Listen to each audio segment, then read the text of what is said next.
Em nome do Pai, do Filho e do Espírito Santo. Amém.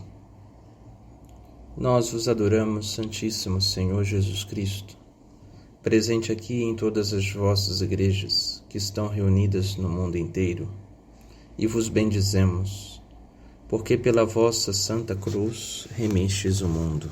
Em nome do Pai, do Filho e do Espírito Santo. Amém. Muito bem, queridos irmãos e irmãs, estamos continuando as nossas meditações sobre a vida de Santo Antão. Não é nossa pretensão falar todas as coisas acerca de sua vida. Quem quiser também se informar mais acerca da vida de Santo Antão pode ler o livro escrito por Santo Atanásio, seu discípulo, onde escreve a vida de seu mestre, de seu pai espiritual. Então aqui estamos dando algumas pinceladas da vida de Santo Antão, a fim de nos motivar a viver esse momento de recolhimento, que é o período quaresmal. No começo da vida eremítica que viveu Santo Antão, ele resolveu não se afastar muito do seu povoado natal, que era a cidade do Egito chamada Quemã. Ali ele ficou na redondeza, perto dos túmulos, como havíamos dito. Contudo, ele ainda estava demasiadamente perto da cidade, né? E das pessoas que eram conhecidos próximos de Antão, seus próprios parentes. E ali, Santo Antão constantemente era visitado por diversas pessoas, como admiradores ou como os seus próprios parentes. No caso dos parentes, eles vinham fazer uma visita com certa frequência, até mesmo em algumas situações preocupadas com a saúde de Antão, a vida austera que havia escolhido de repente, mas em outras, vinham também com chantagens emocionais, acusando ele que havia abandonado os seus parentes em suas necessidades. O que acontece depois, mais tarde, foi chamado por Santo Antão da a isca dos prazeres pagãos, né? O que seria esta isca dos prazeres pagãos, né? Eram justamente determinadas práticas em que cristãos não muito convertidos eram como que seduzidos por determinados hábitos mundanos, né? Determinados hábitos que não nasciam do desejo puro pelas virtudes. E isto Santo Antão chamava da isca, né, dos prazeres pagãos, né? Então é como uma isca, né? O peixe morre, né, quando pega aquela pequena isca, aquele pequenino alimento, né? Então Santo Antão, ele reconhecia que estar ali, né, na proximidade de sua cidade natal era como que ser pego por esta pequena isca, né? Esses pequenos prazeres como que revisitava este jovem com seus 30 anos que gostaria de viver uma vida mais eremítica, uma vida mais de solidão. E aí ele resolve entrar no deserto, né, mais adentro, porque percebe que ali não terá paz, né, não vai conseguir manter o seu espírito entregue a Deus, sempre seguindo o exemplo do profeta Elias e de São João Batista, né? Estes eram os grandes ideais de Santo Antão. Estes homens que habitaram os desertos, né, e se elevaram pela oração e pelas austeridades à mais alta santidade. Então era importante o esforço para imitá-los, né? E aconteceu também que neste período era o governo de Décio. Então nós sabemos que Décio foi um dos imperadores que mais perseguiu os cristãos, né, ali por volta do ano de 200 249 a 251, né? Foi um período breve, mas com muito sangue, né? E havia nesse período, né, uma quantidade grande de cristãos no período de 10, porque as perseguições, como eram muito cruéis, né, ele fazia torturas terríveis com os cristãos, houve muita apostasia, né? Então ali começou a ter um clima de apostasia, de fraqueza, né, de desânimo. E Santo Antão, por isto, né, também talvez temendo por humildade, não, a própria fraqueza da carne, né? Então Santo Antão resolve abandonar aquelas notícias, né? Já as notícias na época dos padres do deserto já atrapalhavam a eles buscar a vida interior, a vida de oração. Santo Antão sabia bem que o martírio era uma graça de Deus, né? Não um ato de sua própria vontade, né? Então reconhecia que o martírio haveria de ser concedido por Deus por uma graça, por um dom, né? E por isso mesmo ia para o deserto se preparar, né? Se preparar para a vontade de Deus. Como mais tarde nós vamos perceber que Santo Antão desce, né, da montanha para animar estes mártires, né? Ele vai descer e com a esperança de ser feito mártir, o que não acontece, né? Então, Santo Antão não é levado ao martírio, né? E aí quando ele resolve mudar-se para ir mais adentro do deserto, ele se muda para umas montanhas que são chamadas de Pispir, né? Lá no Egito Médio. Então essas montanhas ficavam no deserto, né? E ali ele se instalou em uma velha fortaleza que estava abandonada, né, em meio a um deserto duro, né? Um deserto bem,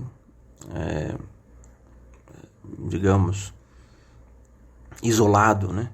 Era um lugar muito que para chegar não era fácil, embora a causa de Santo Antão ter escolhido este lugar era a água em abundância, né? Então, como iria viver ali durante toda a sua vida, né, precisaria, com certeza, no deserto era necessário viver de água. Então, havia um amigo, né, que essa história é muito famosa, acerca do amigo de Santo Antão, que levava para ele 2 vezes ao ano um pedaço de pão, né? Então, ele levava esse pedaço de pão 2 vezes ao ano, que durava, vocês imaginem, né? O homem comia 2 pedaços de pão no ano, né? Então, ele durava 6 meses, né? Um pedaço de pão durava 6 meses. Era um milagre, né? Era um milagre, era um homem que vivia da fé, né? Então se alimentava mesmo por uma graça sobrenatural, milagrosa. Nós percebemos isso mais tarde na vida dos santos, alguns santos que viveram só da Eucaristia, né? No caso de Santo Antão, vivia da fé, né? A fé era o seu alimento, que lhe trazia assim a caridade, o amor divino de Nosso Senhor. E ali Santo Antão vivia milagrosamente, né? Então Deus pode, por um milagre, suprir as necessidades naturais do próprio corpo, né? Tal como ele curou os enfermos, né, de suas enfermidades. A fome é uma certa enfermidade do corpo, né? E o Cristo pode fazer com que as almas, por um milagre da graça, isto significa que nenhum cristão pode tentar fazer isto por conta própria, né? Não é autorizado pelos diretores espirituais, na tradição da direção espiritual, muito pelo contrário. Os santos que apareciam com determinados milagres, como o Cristo pedia a eles que deixassem de comer, os diretores espirituais provavam, né, as virtudes destes homens, né, a saúde mental, para que chegasse à conclusão de que, de fato, aquilo era um dom de Deus e não uma busca pela perfeição por causa de algum exagero, né? Então, os santos eram provados e sempre os santos não temiam, né, serem provados, eram humildes, né? A humildade faz com que permitamos que o superior nos prove, né? E assim consigam agradar ainda mais a Deus, né? E nesse elemento que nós estamos aqui meditando da vida de Santo Antão, é muito interessante ver a importância do tempo da Quaresma e nós enxergamos bem a Quaresma como um deserto, né? Onde nós estamos como Santo Antão indo para o lugar mais alto, esta montanha de Pispir, né? Onde ele achou uma fonte abundante de água, né? O alto dessa montanha é a vida interior, né? Se pudéssemos assim meditar. Estamos indo para o deserto, o recolhimento. E no recolhimento, né, encontramos o cimo de uma montanha, onde verificamos se no cimo desta montanha existe uma água que borbulha, onde precisaremos alimentar-nos dela pelo deserto que está em nossa volta. Esta água viva, que também disse Jesus para a samaritana, nada mais é do que a fonte da sua caridade, que jorra no íntimo de uma alma em estado de graça.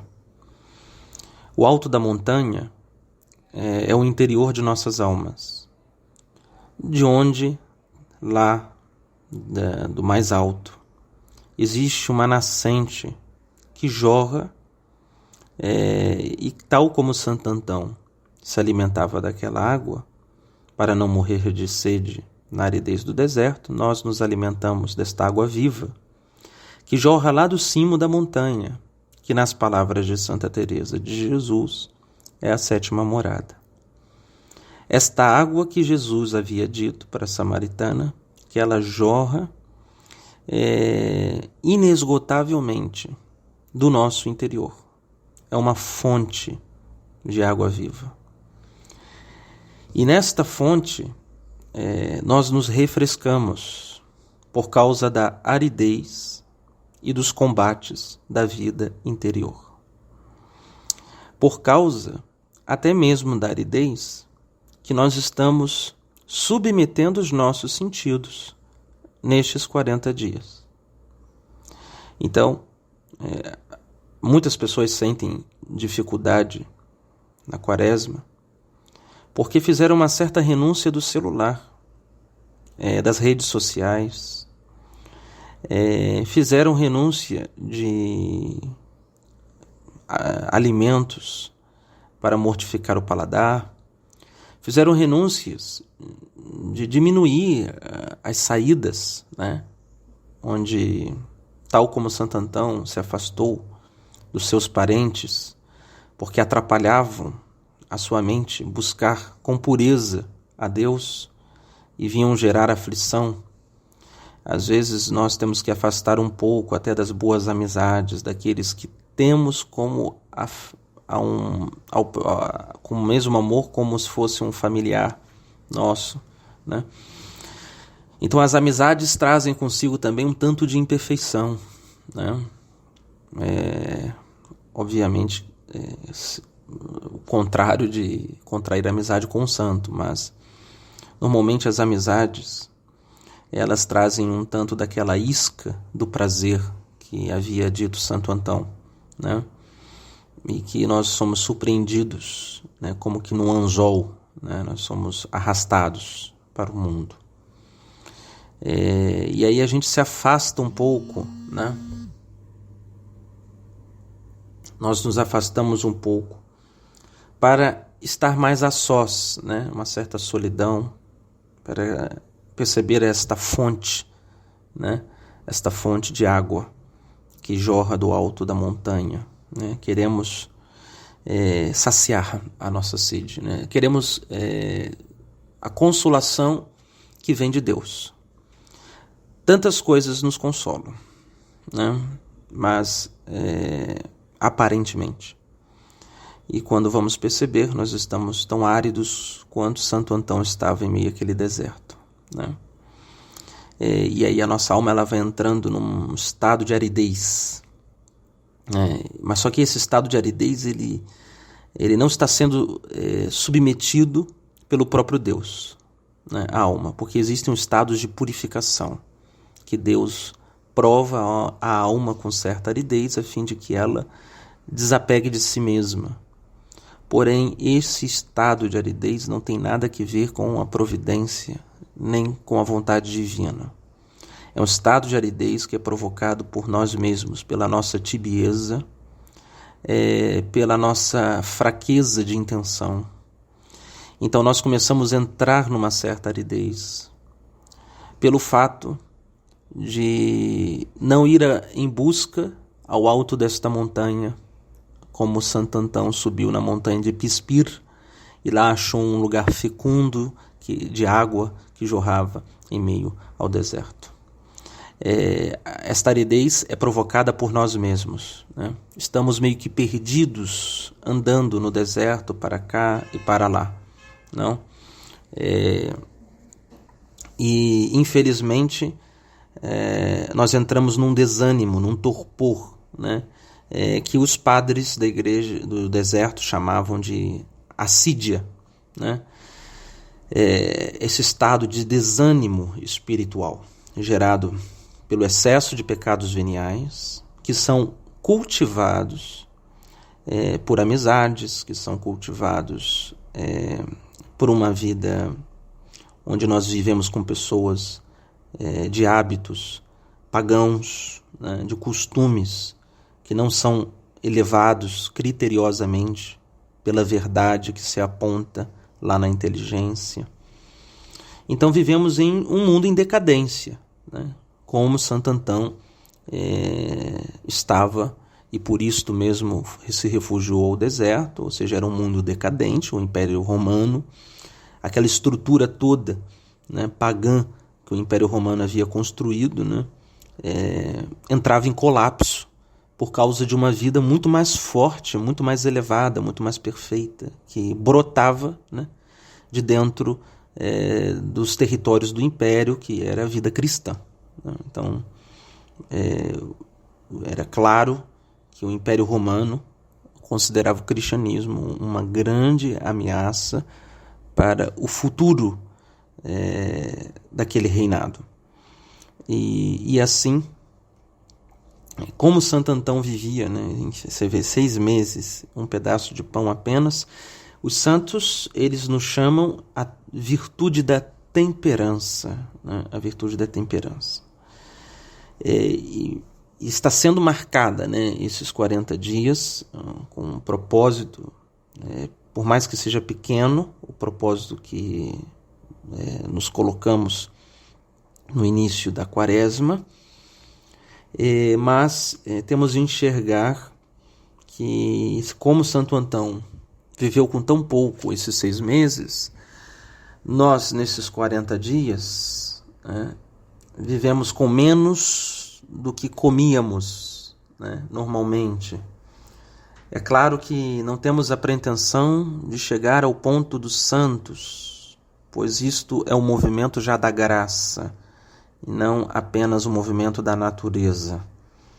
Então a humildade, né, nos leva a tirar pouco, até porque não temos a capacidade ainda de vencer a nossa carne como almas que estão sendo movidas pelo Espírito Santo, no caso de Santo Antão, que se refrescava nesta fonte de água viva que jorrava não apenas de cima da montanha de Pispir, mas que jorrava do seu próprio íntimo, do seu próprio interior, né? O que eu chamo a atenção é isto, né? Se Santo Antão não fosse para o deserto rezar, se ele não fosse viver na presença de Deus, obviamente que aquele ambiente de aridez iria ser por demais pesado ao eremita e deveria assim voltar à cidade, reconhecendo que foi uma insensatez ter escolhido uma vida tão austera. Mas no caso de Santo Antão, um homem que já estava aprendendo a se desligar aos poucos do mundo. Ele não foi do dia para a noite ao deserto. Ele continuou perto da sua aldeia, ali ficou, mas ao longo do tempo foi percebendo que as aflições trazidas pelos seus parentes lhe atrapalhavam crescer na vida de oração. E aí ele resolve dar o segundo passo, que é separar-se definitivamente dos seus. E vai lá para o alto das montanhas, né, onde ele começa a crescer.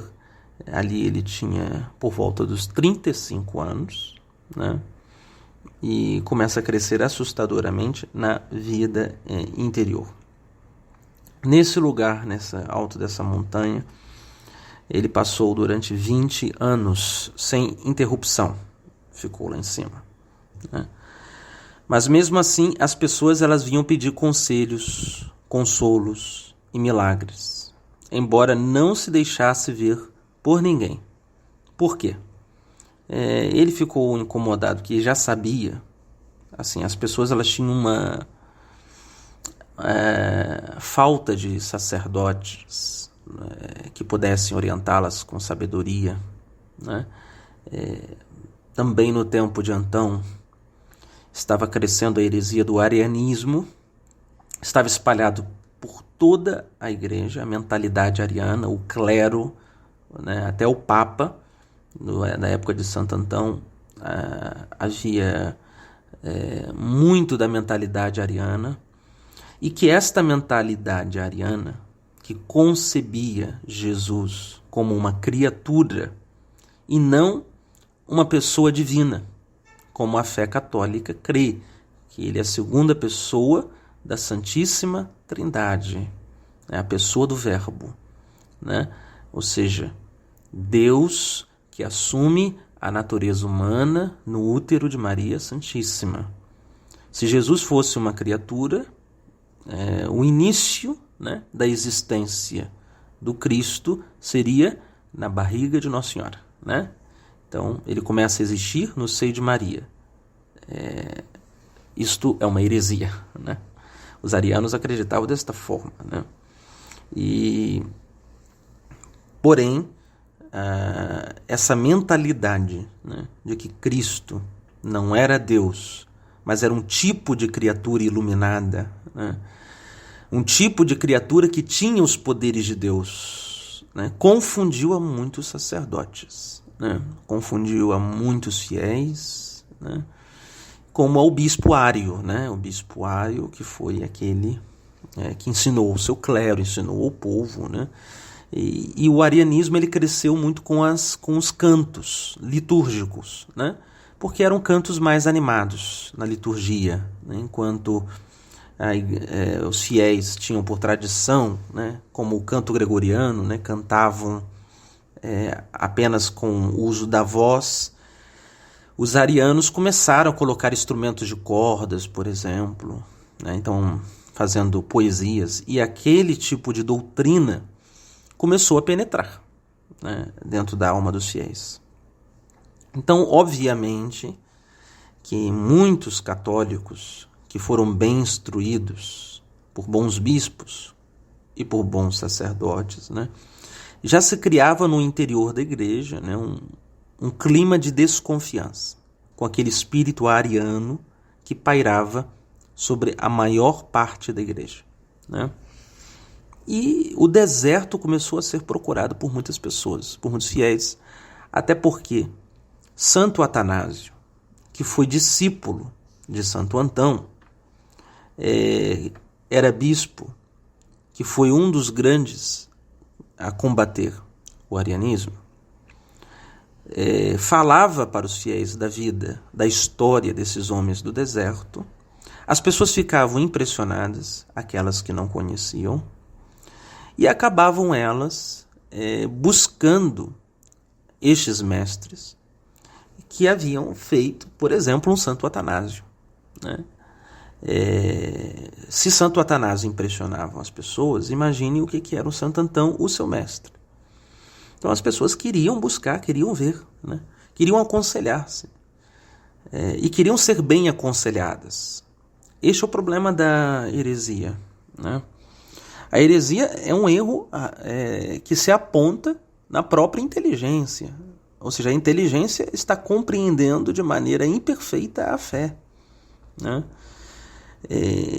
E isso leva a consequências pastorais, né? Então, na hora que nós vamos aconselhar, né, a vida moral, né, a vida moral ela segue a vida de fé, os dogmas da fé. Então, na hora que começa a aparecer um erro de fé, também começa, né, a surgir coisas estranhas no sentido do comportamento moral.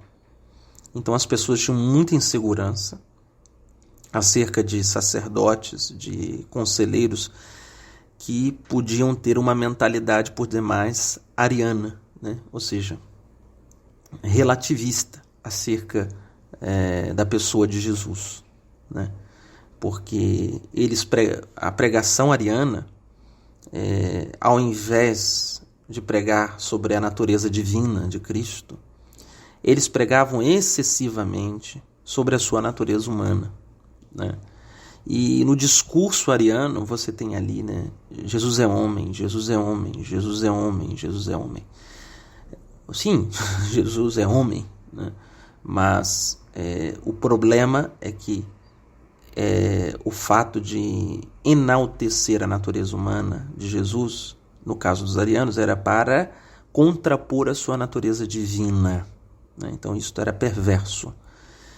Tal como hoje existe um certo humanismo, né, que pode ser perigoso.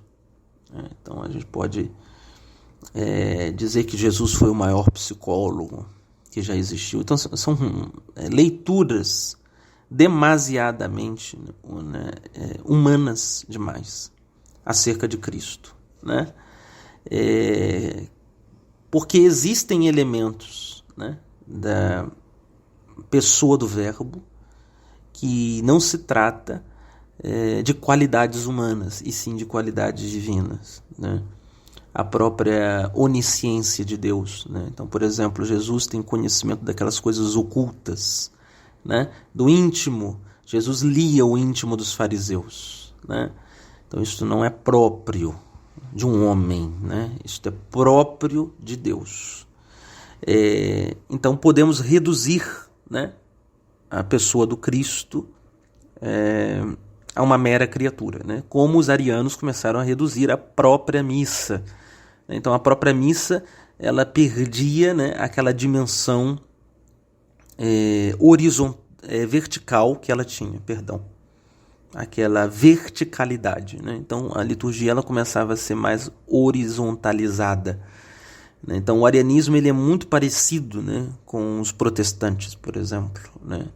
A heresia de Lutero, né, que enquanto o Concílio de Trento afirmava que a missa era a renovação do sacrifício da cruz, né, Lutero, de maneira distinta, pregava que não, né? Deus não queria que o sacrifício fosse renovado, né, apenas uma vez, dizia Lutero, como dizia a carta aos Hebreus, interpretando a carta aos Hebreus, né, de forma ilegítima. Lutero interpretava. Mas Lutero defendia, né, ser apenas uma ceia, um banquete fraterno, e assim os arianos também, né, acreditavam que a missa fosse apenas um banquete fraterno e não a renovação do próprio sacrifício de Jesus que estaria acontecendo. Então isso era de uma maneira muito sutil que era proposto aos cristãos primitivos, né? Então Santo Antão ele estava um pouco envolto, né, a esta mentalidade onde as pessoas tendiam ver a igreja, a liturgia e a própria pessoa do Cristo, a pessoa do Verbo, de maneira muito horizontal, né? Então era um desafio. Os padres da igreja combateram, né, com toda a sua eloquência e sabedoria. Santo Antão, São Jerônimo, né, foram grandes expoentes que fizeram muito. Santo Atanásio, né, eu falei Santo Antão. Foram grandes expoentes contra a mentalidade ariana, né. Mas depois Santo Atanásio vai escrever a vida de Santo Antão, justamente para contrapor a heresia. E vai ser graças a esse livro que Santo Atanásio escreve sobre a vida de Santo Antão, em que os cristãos começam a perceber os males do arianismo, né? E percebem na vida de Antão aquela vida sobrenatural que não se via já há muito em um ambiente ariano. Então as pessoas percebiam na vida daqueles homens do deserto justamente o poder da natureza divina de Cristo. E assim, a vida de Santo Antão ajudou por demais o arianismo acabar e se diluir, né? São Jerônimo chegou ao ponto de afirmar, né, que parece que o cristianismo dormiu num dia e no outro dia acordou ariano. Essas são as palavras de São Jerônimo. O mundo todo se fez ariano. Eu acho que a sensação nossa é a mesma, a questão dessa mentalidade protestante. Parece que a igreja dormiu e acordou protestantizada, né? E parece impossível, às vezes, essa mentalidade liberal protestante, né, ser arrancada de dentro da mente humana pelo fato de que a sociedade ela está eivada de mentalidade liberal que foi gerada por uma concepção materialista do cristianismo, né? Então são movimentos de séculos, né? Humanamente dizendo, esse é o problema, né, da gente considerar as coisas pelo aspecto apenas humano, das nossas forças, da nossa simples capacidade intelectual. Então não vai ser pela nossa capacidade intelectual que nós colocaríamos, né, uma heresia que se entranhou na cultura, nos hábitos humanos, né? Nenhuma criatura humana seria capaz de arrancar o mal do íntimo de tantos homens. Então o que fazer? O que fazer era o que os santos faziam, né? Trabalhavam, sim, pregavam, sim, ensinavam, sim, mas tudo era feito da graça, né? Confiar na graça, né? Então, o movimento dos padres do deserto faziam com que as pessoas recuperassem esta confiança em Deus na vida de oração, né? E saber que Deus está agindo na história por meio da igreja, né? Então as pessoas foram recuperando a confiança em Deus, que na sua extrema bondade haveria de solucionar aquela doença, aquele câncer que fazia a humanidade morrer. É claro que a história ela está cheia de altos e baixos, né? Se nós estamos falando que Santo Antão, a sua vida grandiosa, fez com que os arianos sucumbissem, mas isso também custou a cabeça de Santo Atanásio, né?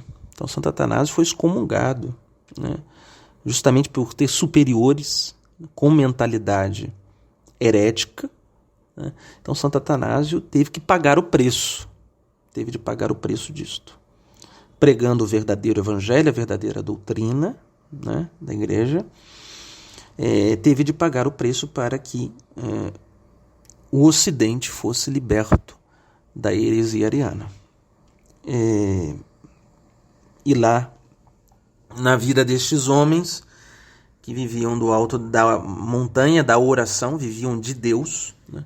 É bem verdade que o arianismo ele fez sucumbir a vida de oração, sacerdotes e cristãos do Ocidente, e com isto a vida moral.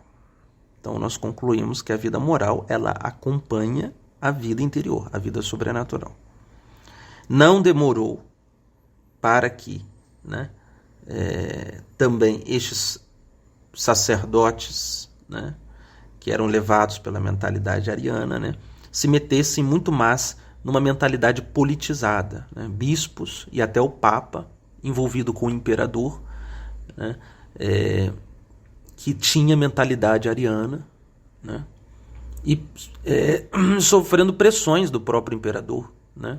Inclusive o Papa vai castigar Santo Atanásio.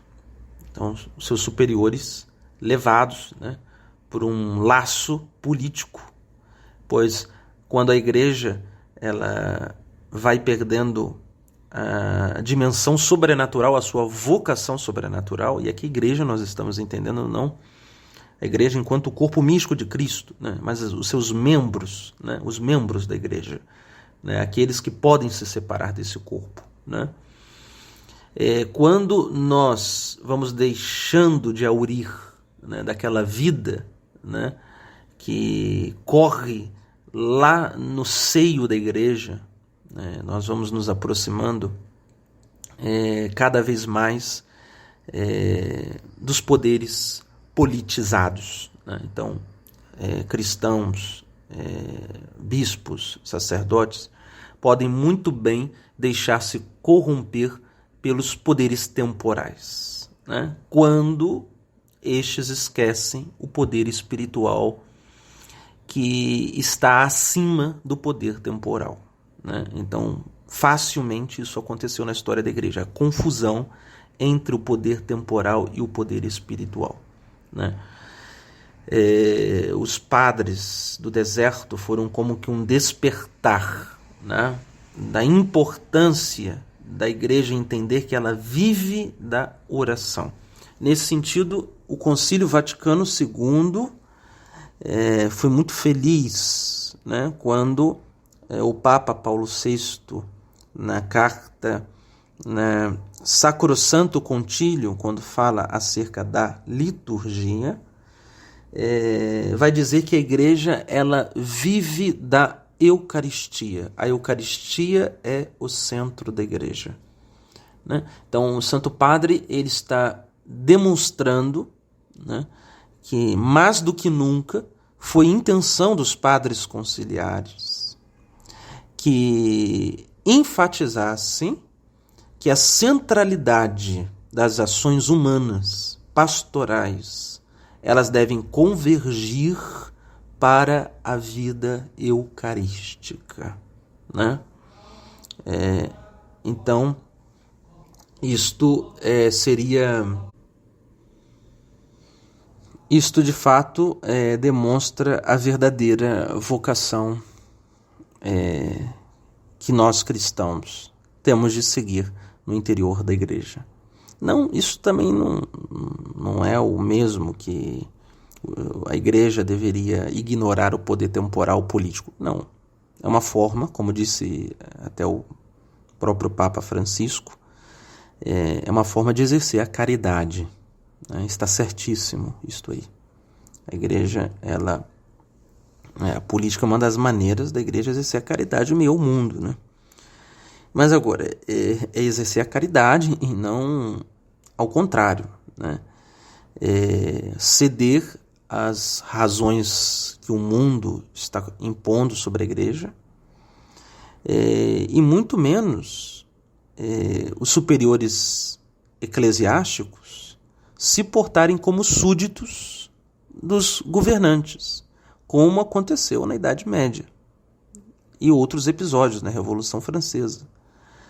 Na Idade Média, os senhores feudais, às vezes, achavam que eram superiores aos bispos, queriam dizer quem ordenar ou não, né? A história do padroado, depois que aconteceu, né, em que os reis tinham a autonomia de escolher até mesmo bispos para serem eleitos, né? E depois, mais tarde, a igreja foi como que corrigindo, né, esses excessos. Também na Revolução Francesa a mesma coisa, você tinha ali um tanto de bispos apóstatas que aderiram à Revolução por medo do martírio e da perseguição, né? Então, prejudicando assim a fé de muitos franceses, e sem dúvida por causa destes bispos, a França ainda hoje, né, porque foi muito crescente, né, o movimento maçônico desde a Revolução Francesa, no interior da França. Então, pela fraqueza destes, né, você vai vendo ao longo da história, né, os danos. Então, o pecado ele gera danos terríveis, né, que vão, às vezes, perdurar séculos. Né? Você vê até hoje o grande laicismo que a França vive, né, a rejeição de Deus. Então, é um Estado completamente oposto a Deus, ao ponto de que proíbem crucifixos, né, em lugares públicos, às vezes até mesmo uma pessoa que entra com uma medalha, às vezes é coibida dentro de uma escola, né? Então assim, é um ambiente muito averso, né, à fé. Então isto faz com que a gente perceba de fato que esta proximidade com o mundo, que é justamente uma reflexão que João 23, quando abriu o Concílio Vaticano II, achava necessário, né, que a Igreja pudesse discutir estas questões que estavam borbulhantes depois do período da Segunda Guerra Mundial. Se percebiam que essas mentalidades ideológicas, né, como o comunismo, geravam grandes ameaças, né, à existência do cristianismo no meio do mundo. E a própria Gaudium et Spes, por exemplo, do Vaticano II, trata acerca, né, destas formas de ateísmo. Né? Ela não chega a nomear o comunismo, mas todos nós entendemos, quando lemos a Gaudium et Spes, do que se trata, do que os padres estão falando, até mesmo para abranger mais ainda outras formas de práticas, né, de uma mentalidade ateia. Isso significa o quê? Uma mente fechada ao discurso transcendental, né? Isso é perigosíssimo, né? Porque isto é aniquilar a própria natureza humana. A natureza humana foi feita para Deus, né? Como diz o próprio Catecismo da Igreja Católica, né? O homem é capaz de Deus, né? Então, estas coisas elas permeiam os nossos tempos como permearam os tempos de Santo Antão. E temos que crer, como disse Dom Chotard, né, a grande obra de Dom Chotard, e todos deveriam ler, né, é uma leitura muito recomendada, inclusive pelo Papa São Pio X, era o livro de cabeceira de São Pio X, a obra chamada A Alma de Todo Apostolado. Né, o próprio título, né, do livro, A Alma de Todo Apostolado, já indica o que será tratado por esse abade, né? Quando é um tratado da vida interior, onde que este abade percebe o pragmatismo até mesmo crescente dentro da vida do monastério, né? Então, quando nós pensamos em perfeição, nós pensamos em atividades, né?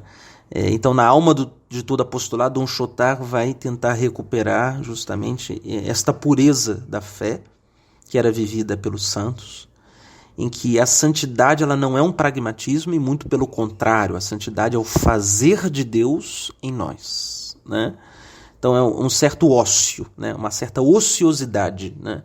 Então a vida de contemplação ela faz com que a gente pare ao longo do dia, né? Pare para receber as visitas do Divino Espírito, que como orvalho, né, sobre esta terra árida que somos, vai como que tornando uma terra mais fecunda para gerar abundantes frutos.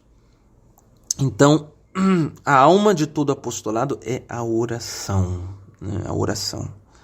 Então, a sociedade ela vai se refazer por movimentos espirituais, por devoção, né? Por justamente a gente acompanhar este movimento tal como os padres, né? Os padres do deserto viviam. E ali as multidões se cercavam destes homens que viviam de Deus, que aconselhavam, né? Que indicavam o verdadeiro caminho.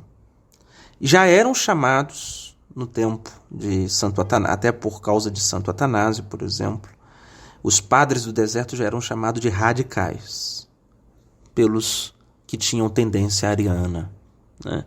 Diziam que eles eram radicais, de que os seus conselhos não eram próprios para as pessoas que viviam no mundo, e muito pelo contrário. Com o passar do tempo, a santidade desabrocha no meio da vida laical por justos conselhos que eram dados por um Santo Antão, por um São Pacômio, a pessoas que eram leigas. E elas aspiram também a esta vida alta, que é a vida de santidade. Como o próprio Vaticano II disse na Lumen Gentium, né, que todos são chamados à santidade, é um chamado universal. E isto era compreendido pelos padres do deserto, como a Santo Antão. Ele recebia os leigos, pessoas casadas, e apontava para estes a vida de santidade que deveriam alcançar mesmo dentro do mundo. Nunca Santo Antão fez com que estas pessoas casadas abandonassem a sua vida laical. Ao contrário, elas voltavam mais animadas para a vida cotidiana, para os afazeres da vida. Assim, os leigos, se eles frequentassem os mosteiros, por exemplo, né, perceberiam aquela atmosfera da oração. Não é o fato de que um leigo agora deve viver como um monge, mas aquele final de semana, né, aquela missa que ele participa, aquela liturgia cantada, ali o leigo pode achar consolações. Pode achar muitas consolações por uma vida árida que vive em meio ao mundo de guerras, de apostasias, né? Tal como Santo Antão percebeu a fragilidade de fé que se vivia em um clero, em uma mentalidade por demais ariana, e se compadeceu daquelas pessoas que eram ovelhas sem pastor, tal como iam atrás de Jesus. Pois os fariseus já não eram aptos a saciar a fome de Deus daquela gente, e Cristo assim dava o pão da sua palavra. E lá, então, curava os doentes, expulsava os demônios, ensinava a amar o próximo com perfeição, ensinava sobre a luta contra o diabo, cujos ardis e a forma de se proteger deles conhecia muito bem, através das grandes lutas que ele teve de travar pessoalmente com um demônio, né? Mas os seus anseios de completa solidão ainda não havia terminado, né? No seu íntimo. No ano de 323, já com 73 anos de idade, ele se retirou mais profundamente nos desertos de Tebaida Oriental. A Tebaida Oriental ficava ali próximo ao Mar Vermelho, né? Santo Antão gostava muito ali desta região do Mar Vermelho, buscava rezar e também a lembrar-se do episódio do povo que perseverou 40 anos no deserto, né? A figura de Moisés. E ali ele permaneceu solitário durante 18 anos, né? Até 15 anos antes de sua morte, quando ele admitiu na sua presença 2 discípulos, que era chamado Amatas e Macário, né? Então, estes anos foram acompanhados de muita oração, e estes discípulos como que anotam muitas coisas de conselhos que foram oferecidos por Santo Antão. E até hoje temos, né, algumas máximas em que Santo Antão vai oferecer aos esses filhos espirituais, não? Depois Santo Antão ele desceu para Alexandria, né, como havia dito, a fim de animar os mártires, esperando ser ele mesmo um deles, né? Depois ele voltou, né, no ano de 338, para Alexandria novamente, e ali ele encontrou-se com Santo Atanásio, que era seu amigo e antigo discípulo. Então, depois, no ano de 340, Antão foi visitar São Paulo, né, que era um primeiro ermitão, né? Não é São Paulo apóstolo, mas era um Paulo que vivia no deserto. foi aquele primeiro a chamar as pessoas a viverem numa vida mais íntima com Deus. Na sua chegada, o corvo que todos os dias levava a Paulo meio pão, então Paulo vivia de meio pão e sempre, todos os dias, o corvo iria levar este meio pão para Paulo. Aí São Paulo, né, sabia que Antão iria chegar, porque naquele dia o corvo não trouxe meio, mas trouxe um pão inteiro. E ali ele entendeu que havia alguém que devia partilhar a outra parte do pão. E lá chega Santo Antão para estar com ele, falar e se alegrar também, né? Porque em tempos como o arianismo, né, faltavam homens santos, fiéis, era como um refresco encontrar homens. Então Santo Antão, quando se direciona na presença de Santo Atanásio, era para que ambos se fortalecessem mutuamente na fé. Tanto ele como o próprio Atanásio, né? Faz bem para nós que vivemos em guerras, quando nós nos encontramos com pessoas piedosas, devotas, fervorosas, e nós enxergamos que elas também enfrentam as mesmas guerras que nós. Então isso nos refaz, nos refresca como uma fonte de água, né? E assim também depois Santo Antão foi visitar a São Paulo, né? Um homem tão santo quanto ele, né? Então ali ele vai como que também se fortalecer na fé e também levar consolações para o próprio Paulo, que vivia lá na vida de austeridade. A gente sabe que Santo Antão depois ele morreu com 106 anos de idade. Quando ele morreu, ele fez os seus 2 discípulos prometerem que não haveriam de revelar a ninguém o local de seu túmulo, né, a fim de evitar honrarias póstumas, né, feita a ele. Então eles seguiram fielmente o pedido do seu pai, né, Antão, e não revelaram a ninguém aonde estava enterrado.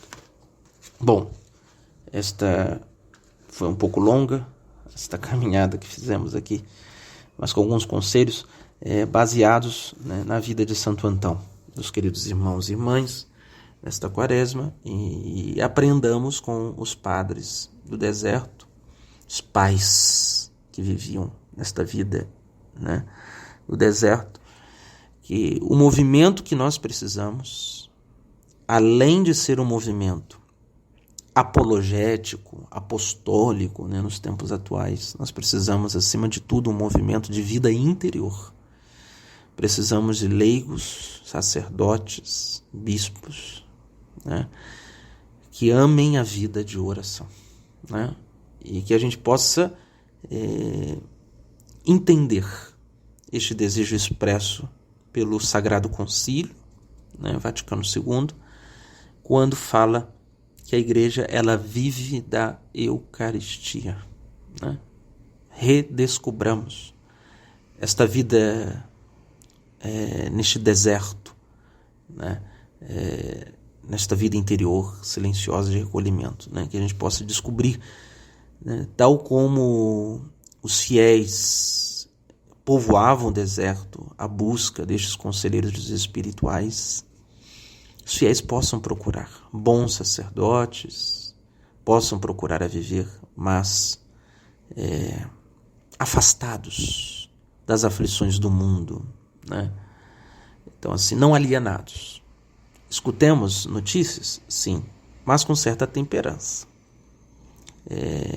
E o cuidado, né, de escolher, né, os meios de comunicação, porque a gente sabe bem que alguns meios de comunicação às vezes vêm com uma pegada ideológica muito forte, né? Com um desejo de manipulação muito grande, de desesperar as pessoas, e com isto cumprindo a finalidade desejada por Satanás, arrancar a esperança, que brota de um coração que crê. Então, o desespero é aquilo que danifica a fé.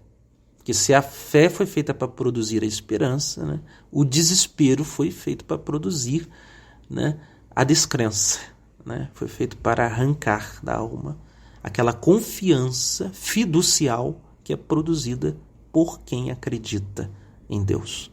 Nós não esperamos, isto fica bem claro, nós não esperamos a sorte futura de um governo temporal. Nós não esperamos a sorte futura de criaturas. Nós esperamos a sorte futura do próprio Deus. Deus está nos governando. Deus nos enviará novamente os seus santos e estes irão nos nutrir com a fonte límpida de água que jorra da doutrina, da vida espiritual, da vida interior.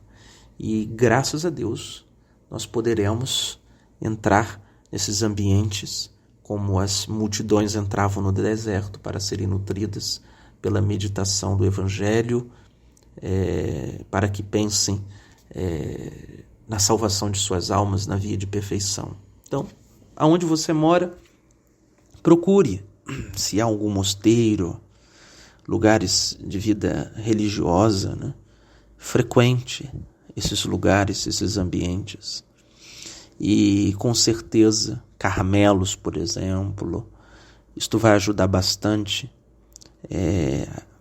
ao imaginário durante a vida, a tua vida civil, a lembrar destas coisas que ficam imprimidas no nosso imaginário, né? O canto gregoriano, né? O incenso, a beleza da igreja, os conselhos que escutamos, e na agitação do cotidiano, isto vem como que no meio do deserto, como uma fonte a saciar a sede de Deus. Que Deus seja louvado e que Santo Antão interceda por nossas almas.